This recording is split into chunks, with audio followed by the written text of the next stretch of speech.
தமிழ்நாட்டில ஏன் இந்தியாவிலேயே பாஜக கட்சியை சேர்ந்தவங்க லஞ்சம் ஊழலை பத்தி பேசுறதுக்கும் பெண்களுக்கு எதிரான பாலியல் வன்கொடுமை பத்தி பேசுறதுக்கும் உங்களுக்கு துளி அளவுக்கு கூட உங்களுக்கு தகுதியே கிடையாது. ஏன்னு கேட்டீங்கன்னா உங்க கட்சியை சேர்ந்த பாஜகவுடைய மாநில மகளிர் அணி பொருளாளர் மாலினி ஜெயச்சந்திரன் அவங்க கருப்பு பணத்துல 5000 கோடி மதிப்பிலான கருப்பு பணத்துல அவங்க பெயர்ல வந்து சொத்துக்களை வாங்கி கூச்சு வச்சிருந்தாங்க.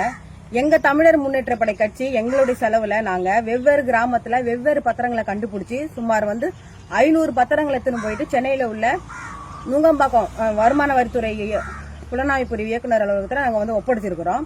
இப்ப பாத்தீங்கன்னா இந்த ஆவணம் எல்லாமே 10வது முறையா இப்ப கண்டுபிடிச்சிருக்கிறோம் வேற ஒரு கிராமத்துல.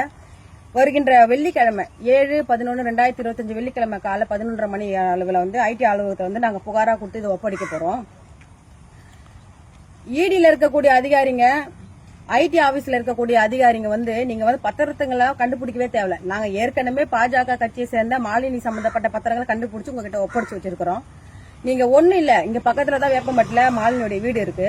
அந்த பத்திரங்களை எடுத்துட்டு ஏமா மாலினி, நீங்க ஒரு பாஜக கட்சியில இருக்கீங்க, இந்த 6 வருஷத்துல நீங்க சாதாரண ஒரு எல்ஐசி ஏஜென்டா இருந்தீங்க, உங்க பெயர்ல 5000 கோடி பணத்துல நீங்க சொத்துக்களை வாங்கி கூச்சு வச்சிருக்கீங்க, இந்த பணம் உங்களுக்கு எங்க இருந்து வந்துச்சு, யாரு கொடுத்தாங்கம்மா அப்படின்ற ஒரு கேள்வியை மட்டும் ஒரு 2 நிமிஷம் இன்வெஸ்டிகேஷன் அவங்க வீட்டு வாசல பண்ணி பாருங்களேன்.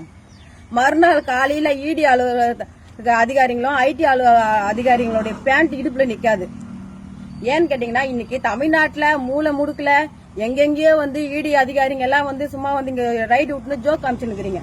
இந்த ஜோக்ல இங்க தமிழ்நாட்டுல காமிக்காதீங்க. எங்க போய் ரைடு விடணும், எங்க போய் பார்க்கணும், எங்க தவறு நடந்திருக்குதுன்னு உண்மையா புகார் கொடுத்து பத்திரங்களை ஒப்படைச்சு வச்சிருக்கோம். அங்கெல்லாம் போய் ரைடு விடாம உங்களுக்கு தேவைன்றதுக்காக நீங்க அடிமை போல ஒரு ஒன்றிய அரசாங்கத்துக்கு மாவட்ட பொறுப்பாளர் போல இன்னைக்கு தமிழ்நாட்டில் இருக்கக்கூடிய இடி அதிகாரிகளும் இன்கம் டேக்ஸ் அலுவலக அதிகாரிகளும் செயல்பட்டிருக்கீங்க. இந்த ஜோக்லாம் நீங்க வேற எங்கன்னா வேற ஸ்டேட்ல போய் காமிங்க. இதுக்கப்புறம் தமிழ்நாட்டுல உங்களோட ஜோக்லாம் இங்க எடுபடாது. ஏன்னா தமிழ்நாட்டு மக்கள் உங்களுடைய நடவடிக்கையெல்லாம் பார்த்துட்டு இருக்காங்க.